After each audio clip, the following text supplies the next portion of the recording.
ഇങ്ങനെ പാടുന്ന ഒരാളുടെ മോളാണെന്ന് പറയാൻ എന്തൊരു അഭിമാനം എന്നറിയോ?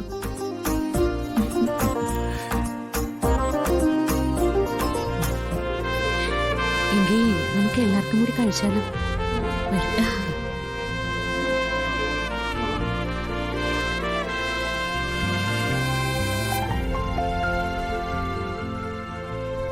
അതെ, അങ്ങനെ അങ്ങ് തനിച്ച് കഴിച്ചാലോ?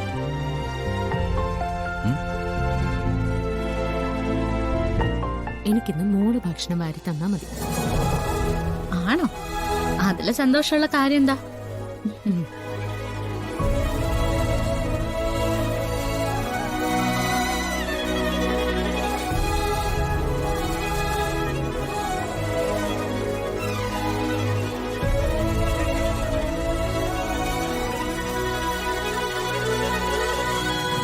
വരൂ, വന്നേ.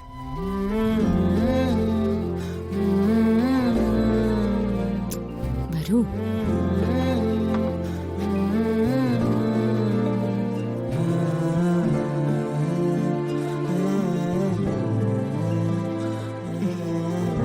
നീ എന്റെ മോനല്ലേടാ.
എന്തിനാ കരഞ്ഞ്?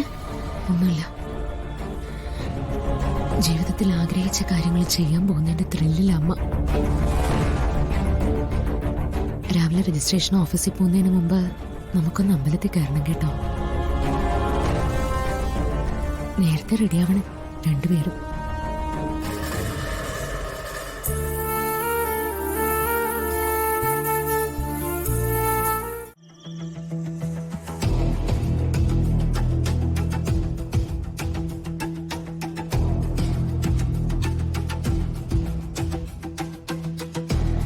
നേരത്തെ കഴിക്കാൻ പറഞ്ഞിട്ടും കഴിച്ചില്ല. ഇപ്പൊ ഭക്ഷണം എടുക്കട്ടെ?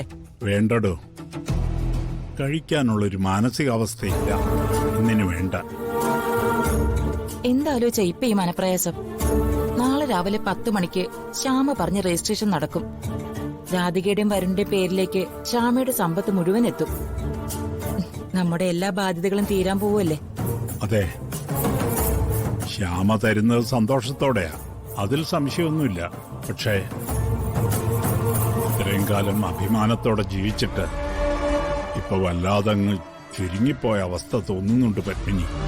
ഒരു കാര്യം ചെയ്യൂ, രാധികയുടെ വിഹിതത്തിൽ നിന്ന് എടുക്കുന്നത് അന്ന് പറഞ്ഞതുപോലെ കടമായിട്ട് തന്നെ കണ്ടോളൂ. അതിന് കൃത്യമായ കണക്ക് വെക്കണമെന്ന് സൂര്യയോടും വരുണോടും പറയണം. മാന്യമായ ലാഭവിഹിതത്തോടെ അത് വീട്ടിൽ കഴിയുമ്പോ ആ ബാധ്യത തീരുമല്ലോ. ഞാൻ മറ്റൊരു കാര്യമാണ് ചിന്തിക്കുന്നത്. എന്താ അത്? കണിമംഗലം ഗ്രൂപ്പ് ഓഫ് കമ്പനീസിൽ ഇതുവരെ ഉടമകളായി ഞാനും വരുണും സൂര്യയും മാത്രമേ ഉള്ളൂ. മോളുടെ ജീവിതത്തിൽ നിന്ന് ഒരു തുക നമ്മൾ എടുക്കുമ്പോൾ അതിന് പകരമായിട്ട് രാധിക മോളെ കൂടി ഉൾപ്പെടുത്തിയാൽ എന്താ എന്നാ ഞാനിപ്പോ ആലോചിക്കുന്നത്.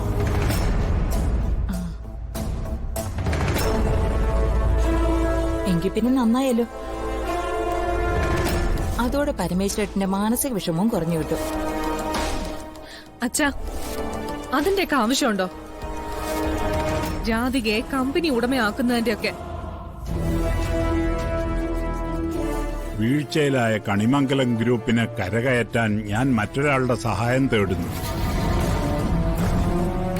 അതിന് മാന്യമായൊരു സ്ഥാനവും അർഹിക്കുന്ന ഒരു വിഹിതവും അവർക്ക് കൊടുക്കുന്നു. അതിലെന്താ തെറ്റ്? ഈ തീരുമാനം ഏട്ടനെടുത്തതാണോ അതോ ഇങ്ങനെയൊക്കെ വേണോന്ന് ശ്യാമയോ രാധികയോ ആവശ്യപ്പെട്ടതാണോ? അവരങ്ങനെ ആവശ്യപ്പെട്ടിട്ടൊന്നുമില്ല. ശ്യാമ പറഞ്ഞത് എന്താന്ന് വ്യക്തമായിട്ട് നിങ്ങളും കേട്ടതാണല്ലോ. പിന്നെന്തിനാ ഈ ചോദ്യം? അവര് ചോദിച്ചോട്ടെ പത്മിനി. പക്ഷേ ഇവർ രണ്ടുപേരും ഓർക്കാത്ത മറ്റൊരു കാര്യമുണ്ട്. നിങ്ങൾക്കുണ്ട് കുടുംബം. കണിമംഗലത്തൊരു പ്രശ്നം വന്നിട്ട് അവരാരും ഇതുവരെ തിരിഞ്ഞു നോക്കിയിട്ടില്ല. ഓ, അച്ഛൻ ആ കണക്കും മനസ്സിൽ സൂക്ഷിക്കുന്നുണ്ടല്ലേ? ഈ നിമിഷം വരെ സൂക്ഷിച്ചിട്ടില്ലായിരുന്നു. പക്ഷേ തീരുമാനങ്ങളിൽ കടന്നു കയറാനുള്ള നിങ്ങളുടെ ശ്രമം കണ്ടപ്പോ പറയണമെന്ന് തോന്നി. എല്ലാവരുടെയും ആഗ്രഹവും തീരുമാനവും പോലെ രജിസ്ട്രേഷൻ നടന്നാ മതി. അത് കഴിഞ്ഞാലല്ലേ ഇതൊക്കെ ഉറപ്പിക്കാൻ പറ്റൂ.